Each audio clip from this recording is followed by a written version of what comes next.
오늘 본문 말씀은 이 예수님의 공생의 이 후반부 아주 중요한 장면을 우리에게 보여주고 있습니다. 이 명절에 예배하러 올라온 이 헬라인 몇 사람이 빌립을 찾아와 이렇게 말합니다. 선생님이여, 우리가 예수를 배우고자 합니다. 이 헬라인의 이 요청은 단순히 이 외국인 몇 사람이 예수님을 만나고 싶어 했다 하는 이 이야기로 끝나지 않습니다. 오늘 장면은요, 이 예수님의 이름이 이제 유대인을 넘어서 이방 세계까지 알려지고 있다는 이 신호를 우리가 알 수 있는 것이죠. 그런데 이 이상한 것은 이 예수님께서 그들의 요청에 대해 직접 그들을 데려오라고 말씀하시지 않으시고 전혀 다른 말씀을 하고 계십니다. 즉 그들의 요청에 전혀 다른 의도의 말씀을 하고 계신다는 것이죠. 오늘 말씀에 보면 예수님께서 뭐라고 말씀하시냐면 인자가 영광을 얻을 때가 왔다라고 말씀합니다. 그리고 이어서 갑자기 이 하늘의 미래 이야기를 하시게 되어지는데, 이 예수님은 사람들이 이 자신을 보러 이 오는 자들을 향하여서 예수님을 보려면 반드시 먼저 알아야 할 것이 있다라고 말씀하고 계십니다. 그것은 이 예수님께서 단순히 유명한 이 선생이 아닌 죽음을 통해 이 영광에 들어가시는 참 구원자라는 사실에 대하여서 이 오늘 말씀을 통해서 이야기하고 계시는 것이죠. 그래서 이 24절 말씀을 보게 되면 예수님께서 이처럼 말씀하셨던 것입니다. 내가 진실로 진실로 너희에게 이르노니 한 알의 밀이 땅에 떨어져 죽지 아니하면 한 알 그대로 있고 죽으면 많은 열매를 맺느니라 라고 말씀하십니다. 이 말씀은 먼저 예수님 자신에 대해서 말씀하십니다. 예수님께서는 이 한 알의 밀과 같으시다는 것이죠. 예수님께서 그냥 죽지 아니하시고 그대로 계신다면은 한 알 그대로 남아 있습니다. 그러나 예수님께서 십자가의 죽으심으로 인하여서 많은 열매를 맺게 될 것에 대해서 지금 말씀하고 계시는 것입니다. 그렇다면은 이 예수님이 말씀하시는 열매가 무엇입니까? 그것은 바로 죄인이 구원을 얻고 죽은 영혼이 살아나고 하나님의 백성이 예수 그리스도의 죽음을 통하여서 세워질 것에 대해서 말씀하고 계시는 것입니다. 세상은 영광을 높아지는 것으로 생각을 합니다. 높아지면 당연히 영광을 받는다라고 이야기하는 것이 세상의 이치입니다. 더 알려지고 더 인정받고 그러므로 더 박수받는 것을 영광이라고 이야기를 합니다. 그런데 예수님께서는 오늘 본문 말씀을 통하여서 전혀 다르게 말씀하십니다. 예수님의 영광은 십자가를 통과한 영광이라고 이야기하고 계시는 것이죠. 죽음을 통해서 생명이 나오게 되어지고 또 예수님의 희생을 통하여서 구원의 길이 열리게 되어지고 또 예수님의 낮아짐을 통하여서 하나님의 뜻이 이 땅 가운데서 이루어질 것에 대해서 말씀하십니다. 이것이 바로 하나님께서 우리에게 말씀하고 계시는 복음의 방식인 것입니다. 그런데 오늘 본문은요, 이 예수님께서 이 말씀 가운데에서 멈추고 계시지 않는다는 사실이에요. 이 25절과 26절 말씀을 보게 되면 또 동일하게 이 말씀을 우리에게도 적용하고 계십니다. 자기 생명을 사랑하는 자는 잃어버리게 될 것이고 이 세상에서 자기 생명을 미워하는 자는 영생하도록 보존하게 되리라 라고 말씀하십니다. 그리고 누구든지 예수님을 섬기려면 예수님을 따라야 한다 라고 명령하셔요. 이 말씀이 무슨 말씀이냐? 예수님을 믿는다는 것은 이 예수님의 길을 따라가는 것이라는 뜻입니다. 십자가 없는 영광을 구하지 말라는 것입니다. 희생은 없는 이 열매를 기대하지 말라는 것입니다.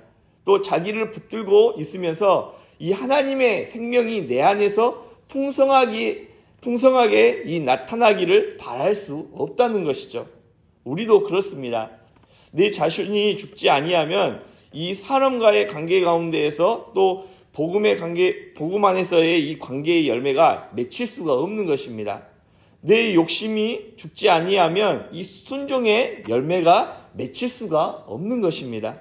또 내 계획만 붙들고 있다면 하나님의 뜻이 드러날 수 없는 것입니다.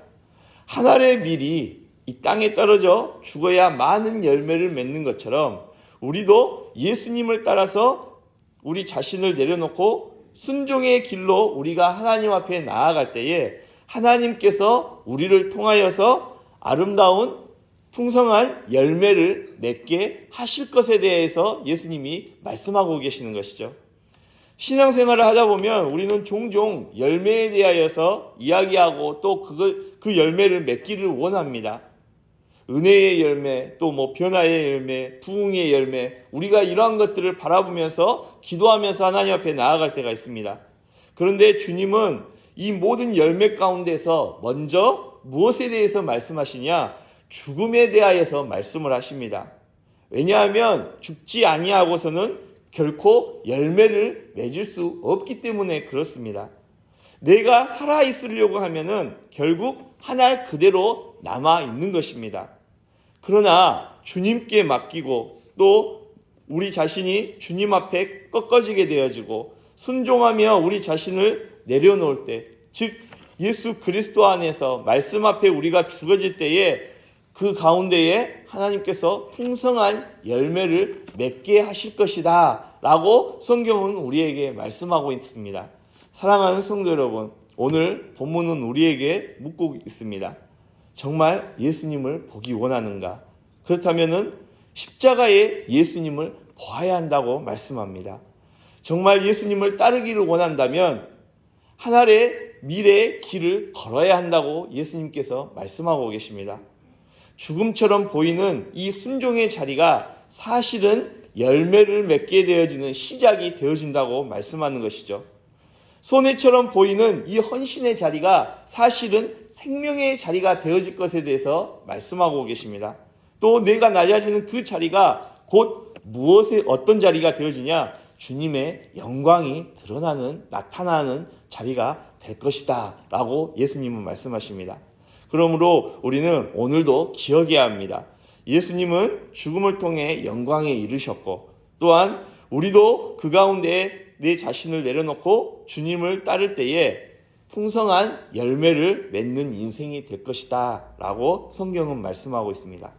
오늘 이 말씀을 기억하면서 이 새벽에 주님께서 우리 모두를 그런 순종의 사람, 또 열매를 맺는 사람으로 세워주기를 기도하며 나아가기를 소망합니다. 그 가운데에 하나님께서 우리의 기도를 통하여서 응답하심으로 말미암아 세상 가운데 우리 자신이 죽어질 때에 그 예수 그리스도의 십자가 앞에 우리 자신을 내려놓을 때에 부족한 우리를 통하여서 하나님의 놀라운 영광을 나타내도록 우리를 사용하실 줄 믿습니다. 우리 모두 이러한 은혜가 우리의 삶 가운데 풍성하게 임하기를 간절히 바랍니다. 기도하겠습니다. 사랑하는 주님, 오늘 말씀을 통하여서 이 한 알의 밀이 땅에 떨어져 죽어야 많은 열매를 맺는다는 사실을 우리에게 깨닫게 하여 주시니 참으로 감사합니다. 우리는 때로는 열매를 원하면서도 죽어지지 않으려고 하고 또 때로는 주님을 따른다고 고백하지만 여전히 내 뜻과 내 욕심을 붙들고 있는 삶을 살아감을 이 시간 주님 앞에 고백합니다. 주님, 우리 안에 있는 교만을 내려놓게 하여 주시고 예수님께서 죽음을 통하여서 생명의 열매를 맺을 수 있도록 은혜 베풀어 주셨던 것처럼 우리 역시 예수님 앞에 순종을 통해 열매 맺는 삶을 살게 하여 주시옵소서. 내 계획보다도 주님의 뜻을 따르게 하여 주시고 내 영광보다도 주님의 영광을 구할 수 있는 자들이 되게 하시고 내가 사는 것이 아니라 주님이 내 안에 드러나는 삶이 되게 하여 주시옵소서. 오늘도 주님을 따르는 자리에서 늘 주님 앞에 희생할 수 있는 우리 모두가 되게 인도하여 주시고 또한 주님의 말씀 앞에 순종하는 자들이 되게 하여 주시어서 아름다운 풍성한 열매가 우리의 삶을 통하여서 예수님의 영광이 나타나는 풍성한 열매를 맺을 수 있도록 인도하여 주시옵소서. 예수님의 이름으로 기도합니다. 아멘.